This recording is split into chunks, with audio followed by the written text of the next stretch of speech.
Assalamualaikum warahmatullahi wabarakatuh. Alhamdulillahi wa kafa, wassalatu wassalamu ala rasulihil mustafa wa ala alihi wa ashabihi ahli sidqi wal wafa wa ba'd. Kajian kali ini akan mengetengahkan tentang fikih faraid. Dan pada kesempatan ini tema yang akan kita bahas adalah alokasi harta peninggalan. Ketika seseorang meninggal dunia, maka harta yang ditinggalkannya tidak langsung bisa diwaris, tetapi ia harus melewati beberapa tahapan. Harta yang ditinggalkan oleh si mayit disebut dengan harta tirkah atau harta tarikah, yaitu semua yang bernilai harta yang dimiliki oleh seorang mayit ketika dia meninggal dunia, maka harta itu disebut dengan harta tirkah. Ketika harta ini ditinggalkan oleh si mayit, maka tentu harus ada pemilik baru yang akan memiliki harta tersebut, dan warisan adalah pintu atau cara untuk memindahkan harta dari si mayit kepada ahli warisnya.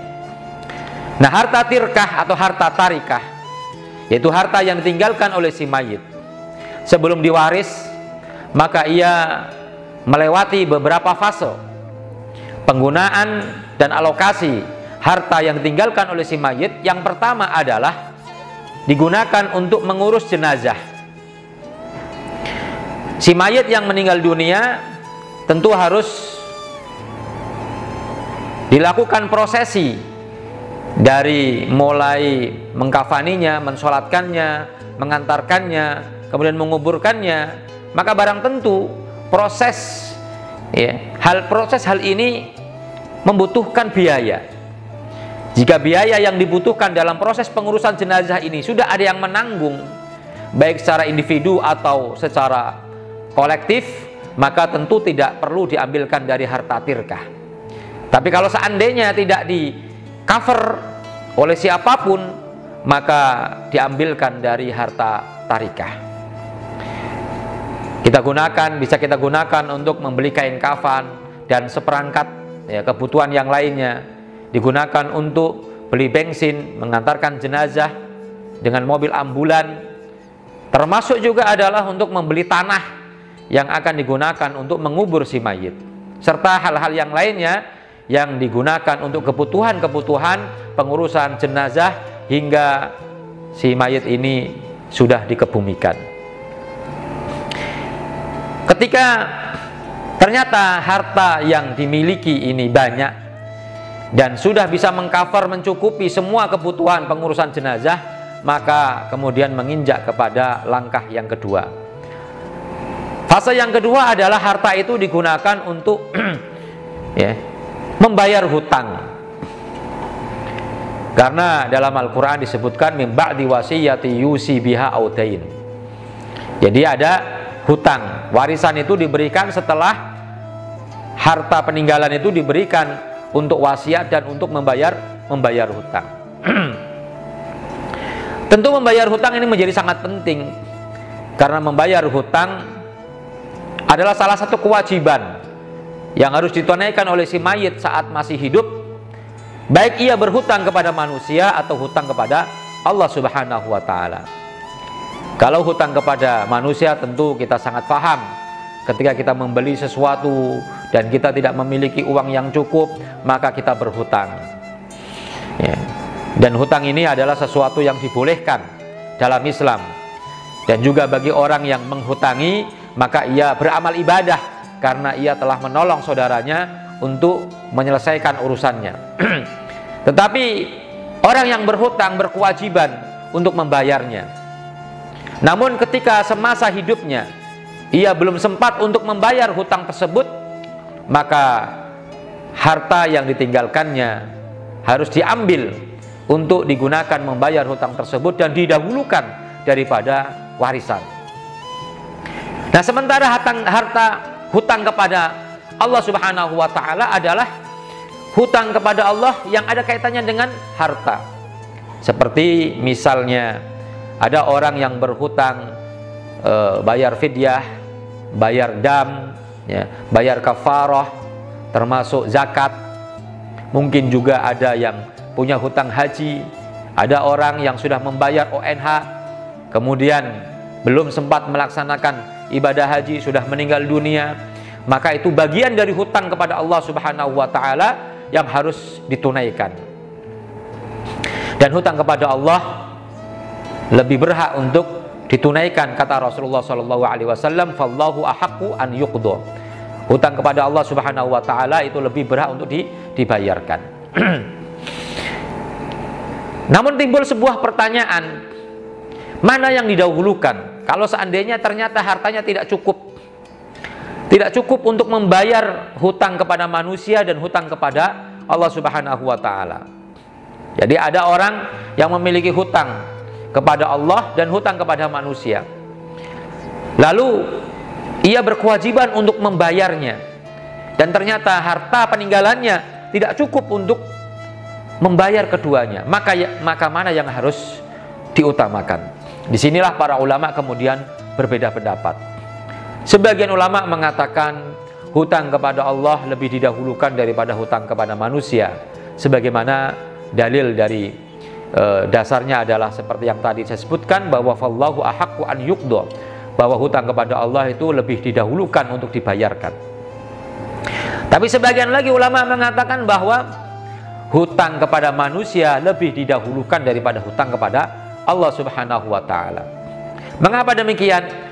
Dalilnya adalah bahwa hutang kepada manusia bunya alal musyahah, dan hutang kepada Allah bunya ala al musamahah.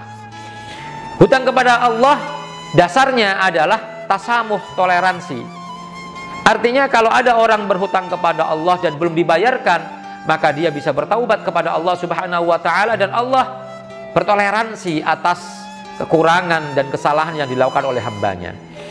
Namun hutang kepada manusia didasarkan kepada al-musyahah, yaitu harus ditunaikan dan tidak bisa terbayarkan kecuali sudah dibayar oleh orang yang berhutang atau dibebaskan oleh orang yang menghutangi. Dalam sebuah hadis disebutkan ketika ada jenazah yang akan disolatkan, di mana Rasulullah SAW ada di sana. Maka Rasulullah tidak mau mensolatkan jenazah itu karena jenazah itu memiliki hutang. Sampai kemudian ada sahabat yang lain yang menanggung hutangnya, mau membayar hutangnya, barulah kemudian Rasulullah mau mensolatkan jenazah tersebut. Ini menjadi dalil bahwa apa yang ditanyakan oleh Rasulullah adalah sesuatu yang sangat penting dan diutamakan, sehingga hutang kepada manusia lebih diutamakan daripada hutang kepada Allah Subhanahu wa taala. Kemudian pendapat yang ketiga adalah dilakukan prosentase, pembagian secara prosentase. Artinya dibagi dua, antara hutang kepada Allah dan hutang kepada manusia dibagi secara proporsional. Misalnya ada orang hutang kepada Allah 30 juta, kemudian hutang kepada manusia juga 30 juta. Sedangkan harta yang ditinggalkan hanya 30 juta, yang tentu tidak akan bisa mengcover dan membayar hutang keduanya, karena hutang kepada Allah 30 juta, hutang kepada manusia 30 juta, sehingga totalnya ada 60 juta. Sehingga dilakukanlah pembagian secara proporsional. Maka hutang kepada Allah dibayarkan dengan 15 juta dan hutang kepada manusia dibayarkan 15 juta. Ya. Maka dalam kebiasaan kehidupan kita seringkali kalau ada orang yang meninggal dunia, maka ahli warisnya lah yang kemudian mengumumkan kepada jamaah, barangkali ada yang punya sangkutan hutang untuk berhubungan dengan ahli waris. Ada pertanyaan yang berikutnya, siapa yang kemudian menanggung hutang si mayit? Karena si mayit ini kalau tidak dibayarkan hutangnya, maka kasihan ia akan menjalani hidupnya di akhirat dengan berat. Maka yang menanggung tentu adalah siapa saja, siapapun yang mau menanggung hutang si mayit, maka boleh-boleh saja, baik secara personal ataupun kolektif, atau termasuk adalah lembaga-lembaga zakat yang diantara asnaf zakat adalah al-gharimin, orang-orang yang berhutang, dan si mayit itu adalah orang yang punya hutang, sehingga tentu lembaga zakat boleh saja untuk membayarkan hutang si mayit yang belum terbayarkan. Namun yang paling bertanggung jawab adalah keluarganya, karena diantara bentuk birrul walidain seorang anak kepada orang tuanya yang sudah meninggal dunia adalah ketika ia sanggup untuk membayarkan dan bertanggung jawab untuk membayarkan hutang-hutang orang tuanya. Yang ketiga adalah ketika harta yang dimilikinya cukup untuk membayar hutang-hutangnya dan masih ada sisa, maka beralihlah pada level berikutnya, yaitu secara bersama-sama akan dibagikan untuk warisan dan wasiat. Tetapi wasiat ini didahulukan.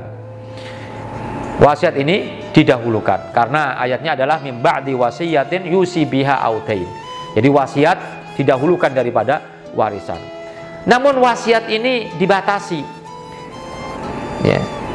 Dalam sebuah hadis ketika Sa'ad bin Abi Waqqas akan merasa meninggal dunia, merasa dekat ajalnya, maka beliau akan mewasiatkan hartanya semuanya, dan itu dilarang oleh Rasulullah. Ketika akan mewasiatkan separuh hartanya, maka Rasulullah larang. Dan ketika kemudian mengatakan, kalau begitu ya Rasulullah, saya wasiatkan sepertiga saja ya Rasulullah, maka Rasulullah kemudian mengatakan, wathuluthu katsir, ya sudah sepertiga. Wasiat itu sepertiga, dan sepertiga itu sudah banyak.